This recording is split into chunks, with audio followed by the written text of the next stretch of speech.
E nós temos essa figura do Pan aparecendo na última estrofe, né, que é essa coisa curiosa. Nessa última estrofe encontramos Pan com seu pânico a nos ajudar revirado para lá.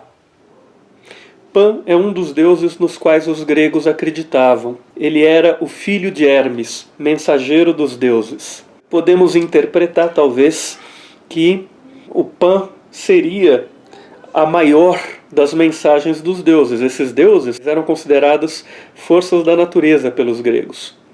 E Pan é o quê? Ele é o deus protetor da natureza, filho de Hermes, que é o mensageiro dos deuses. Então podemos fazer essa interpretação de que a maior das mensagens dos deuses estaria de alguma maneira nesse filho de Hermes, que é Pan, o protetor de toda a natureza, o Deus que representa o conjunto de toda a natureza, o conjunto de todas as forças da natureza, o conjunto de todos os deuses, em última instância.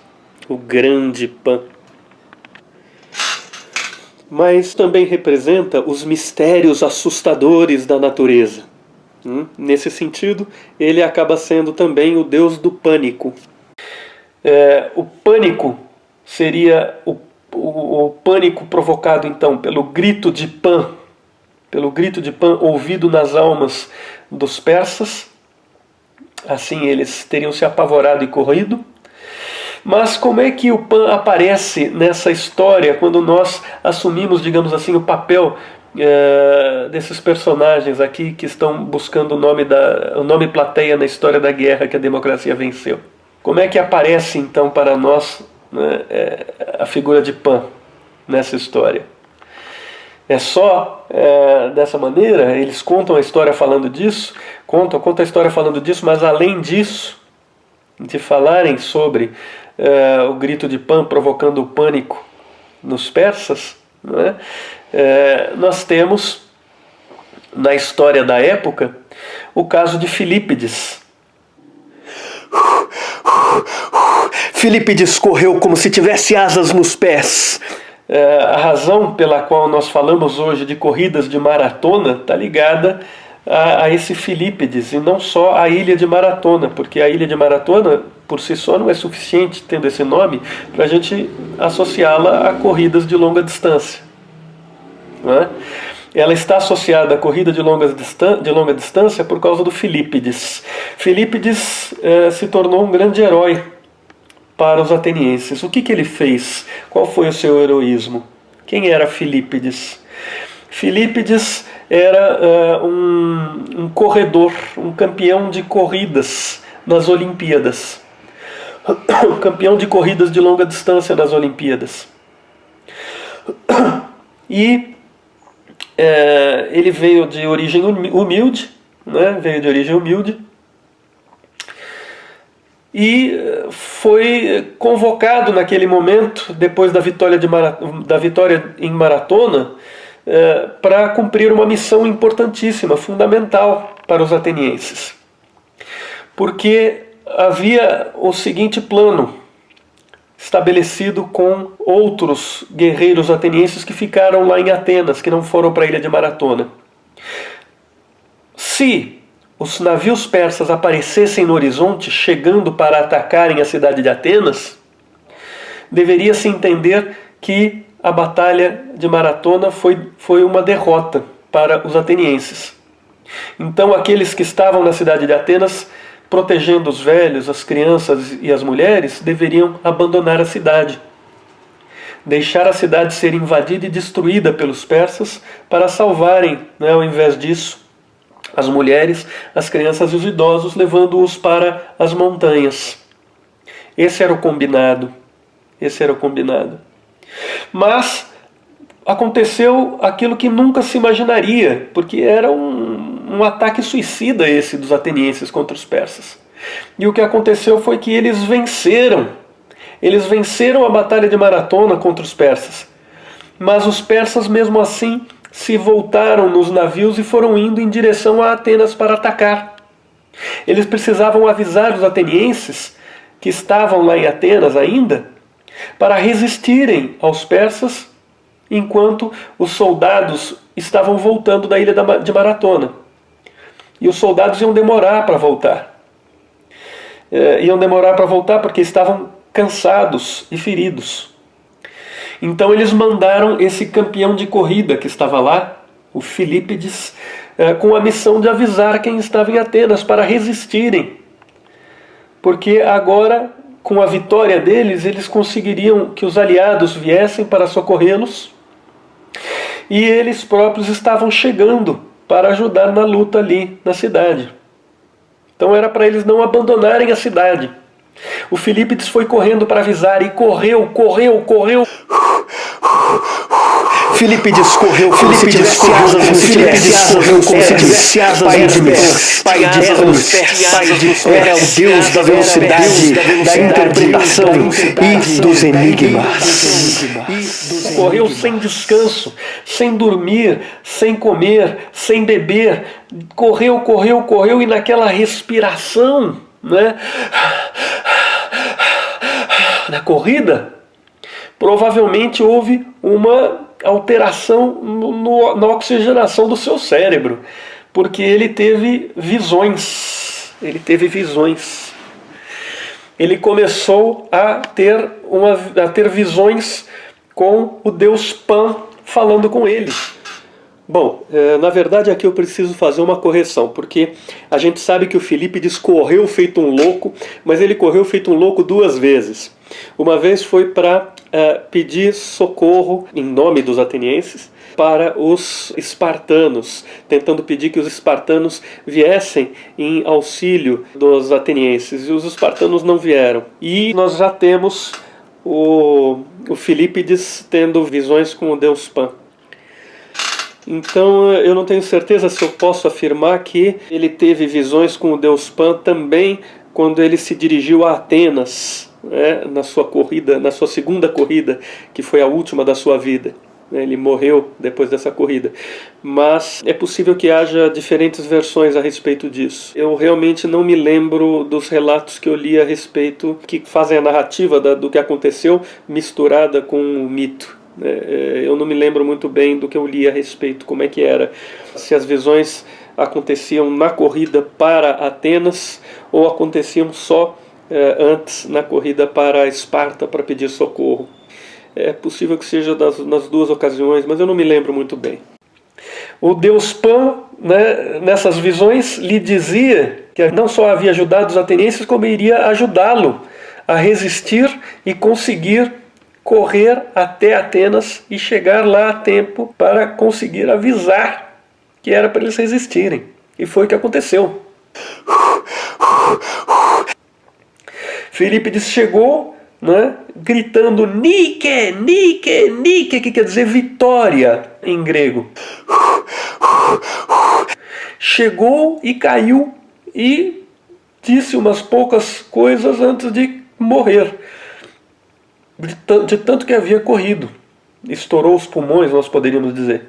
E quais foram essas poucas coisas que ele disse antes de morrer? Ele contou essa história da visão de Pan, e de que Pan avisou que era para eles resistirem todos, porque ele havia ajudado na batalha de Maratona e iria ajudar de novo. Ele iria salvar a cidade. Nesse sentido, Pan se torna o protetor da democracia e da liberdade. Pan, o deus da natureza, o deus da mãe natureza, o deus que representa na Grécia Antiga a mãe natureza. Uma das entidades míticas mais antigas da história da humanidade, na verdade. Porque vejam só, se nós caminharmos para trás até a pré-história, nós vamos encontrar a figura feita por vários povos pré-históricos em diferentes partes do mundo, de uma espécie de Vênus primitiva, digamos assim, uma deusa primitiva do amor, que não é imaginada como uma figura propriamente sedutora, mas como uma figura reprodutora, com os órgãos sexuais muito agigantados. A gente encontra pequenas estatuetas e relevos nas paredes de cavernas feitos assim, representando essa figura, essa espécie de Vênus primitiva, que seria a mãe natureza, a deusa que representa a natureza como um todo. Mas junto a ela nós já temos representações pré-históricas de um Deus chifrudo, um Deus com chifres, que representariam, de certa maneira, o órgão sexual masculino que fecunda a terra. Então, nós temos a figura do Pan, que é justamente a figura de um Deus com chifres. É um Deus que tinha chifres. Como era imaginado o Pan pelos gregos antigos, esse Deus protetor da natureza? Ele era meio bode, meio gente. Tinha pernas de bode, rabo pontudo, corpo de gente, não é? E cabeça de bode com chifres encaracolados. Esse era o Deus Pan, e tocava uma flauta que seduzia as pessoas, né? Principalmente as mulheres. Esse era o Deus Pan, o Deus protetor da natureza. Deus protetor da natureza. E ele está diretamente ligado à Mãe Natureza, como uma entidade que vem lá da pré-história,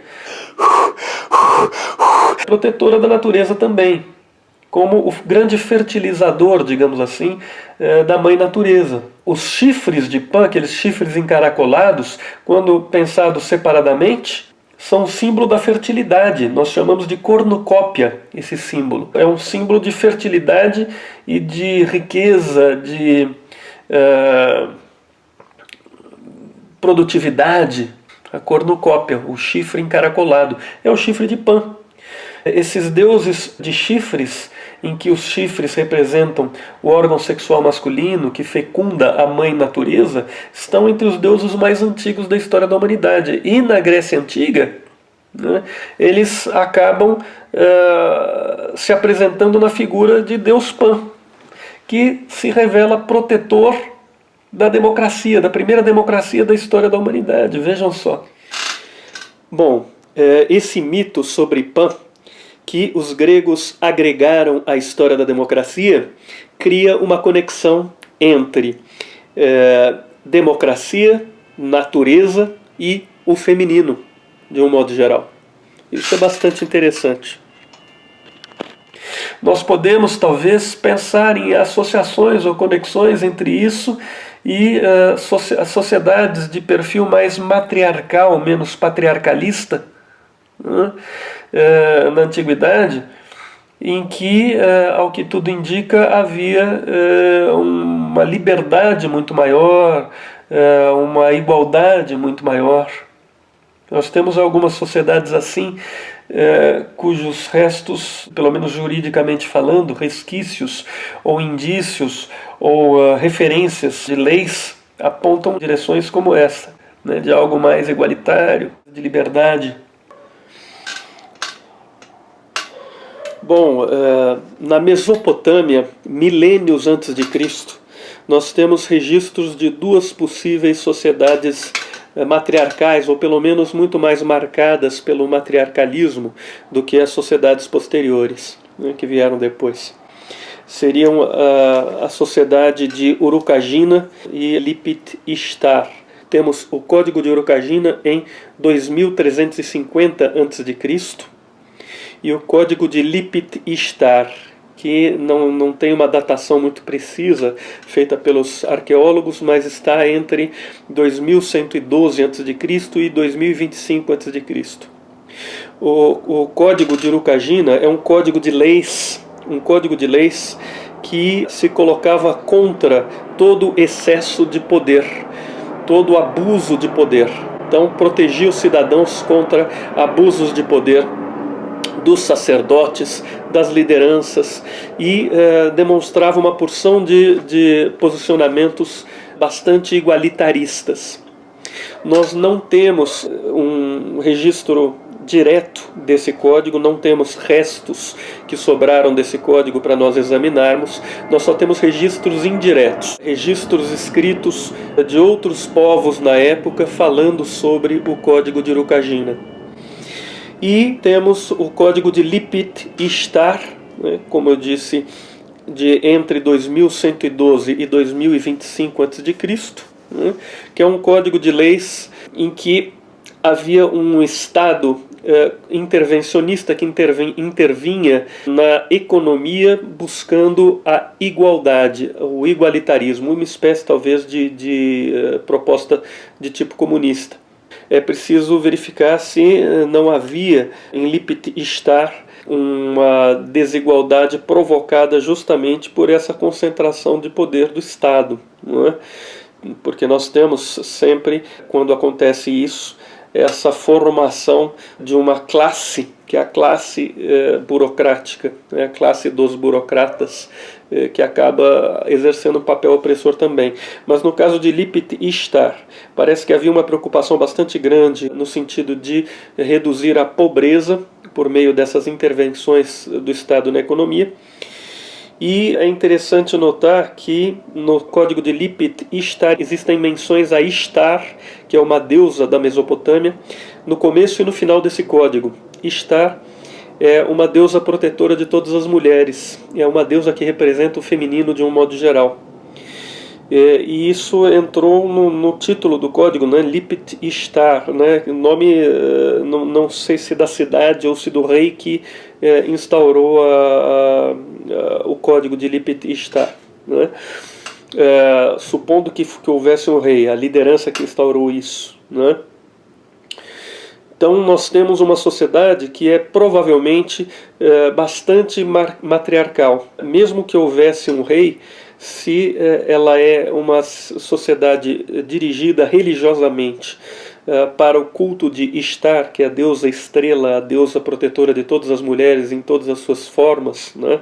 A jovem, a idosa, a mãe, a filha, a virgem apaixonada, a prostituta, que aliás é interessante notar, a prostituição era considerada uma atividade sagrada na Mesopotâmia e estava sob controle das próprias mulheres, né?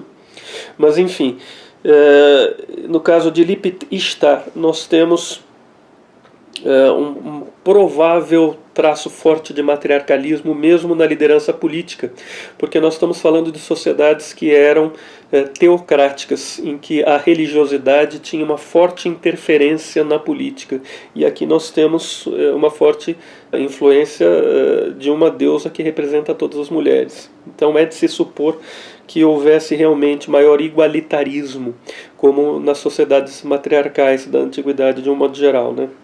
Aliás, melhor do que a antiguidade seria dizer aqui nos tempos arcaicos, porque nós estamos falando de um período pouco posterior à pré-história. Recém-saídos da pré-história, os seres humanos ali na Mesopotâmia estabeleceram sociedades assim, né? Algumas, outras não. Em um período pouca coisa posterior, nós vamos ver o Código de Hammurabi, que é um código bastante pesado e bastante duro, né? E no qual nós não vamos ver nenhum igualitarismo, nenhuma preocupação tão grande assim com redução de pobreza, e também não vamos ver nenhuma preocupação de controle das autoridades, não vamos ver nenhuma preocupação com abuso de poder, esse tipo de coisa, no Código de Hammurabi, da mesma maneira como nós vemos, ou no mesmo nível em que nós vemos no Código de Urukagina. Agora, essa figura do Pan, protetor, é uma figura que foi demonizada durante a Idade Média. A Idade Média utilizou essa figura do meio bode, meio homem para apavorar as pessoas em relação a valores pagãos que valorizavam forças da natureza e que valorizavam também a mulher como uma representação das forças da natureza. Daí a perseguição às bruxas, principalmente no final da Idade Média, quando estavam ocorrendo transformações e, paralelamente a elas, iam surgindo as reações agressivas, violentas contra as mudanças. Aí nós vemos a perseguição às bruxas, etc. Quer dizer, tudo isso está indicado indiretamente aqui. Tudo isso está indicado indiretamente aqui nesta música. Não é à toa que há a figura do Cristo indicado aqui no século V a.C., com 3 pontinhos, sem que seja pronunciado o nome. há uma conexão aqui feita com tudo isso. Como eu já disse em outra parte, a música é sobre democracia e busca um diálogo com o cristianismo. O diálogo que se busca é um diálogo provocativo. Existem versões do cristianismo que são firmemente democráticas e outras não. A provocação é mais ou menos clara, né? O cristianismo vai se modernizar e assumir a sua face mais democrática ou não? Ele vai assumir aquela sua face que defende, por exemplo, a igualdade de todos perante Deus, que aceita a laicidade na política, que dialoga aberta e democraticamente com outras crenças e religiões? Ou vai se fechar na visão daquelas versões mais antiquadas, conservadoras e antidemocráticas, rebaixando a mulher, rejeitando outras crenças e demonizando tudo que é diferente, como se fazia na Idade Média? Essa é a provocação que está colocada nessa música, indiretamente, se nós avançarmos interpretações nessa direção. É importante notar isso, né? O que a música coloca é apenas aquele vazio no lugar da palavra Cristo, né? E a colocação da conexão entre a figura de Pan e a democracia, mostrando aquela passagem em que Pan, segundo os mitos gregos, se revela protetor da democracia, né? É só isso que está realmente presente ali na música. E aquela ausência da palavra Cristo, num certo momento, em que aparecem os 3 pontinhos ao invés da palavra, né, é o que provoca o diálogo, né? Então, para além disso, nós já estamos interpretando, né? Por outro lado, quem é que está interpretando? É o autor da música, né? De modo que isso é algo que pede exame, né? Isso que está sendo dito aqui pelo autor, pelo próprio autor da música, isso pede exame. E, de certa maneira, a interpretação que o próprio autor de uma obra faz da obra pode ser compreendida, até certo ponto, como uma espécie de extensão da obra, né? Mas isso não quer dizer que a gente tenha que necessariamente concordar com a interpretação que o autor da obra de arte faz de sua própria obra de arte, né? Então é isso, né? E com relação a essa questão do diálogo com o cristianismo, o que eu me pergunto, né, avançando, né, mais uma vez nessa interpretação que eu mencionei, não é? Que eu estou colocando, é se não é possível valorizar o espiritual sem demonizar o mundo material, né, ou rebaixar mulheres, ou demonizar crenças e valores que são diferentes. Existem muitos valores morais que são bastante diferentes daqueles do cristianismo, mas que são compatíveis, que é possível conciliar com os valores do cristianismo sem nenhum problema, né? E a democracia permite a conciliação, permite através das leis a conciliação de valores muito diferentes uns com os outros, né? Então é um pouco isso, né, que está sendo colocado aqui pelo autor da música para vocês.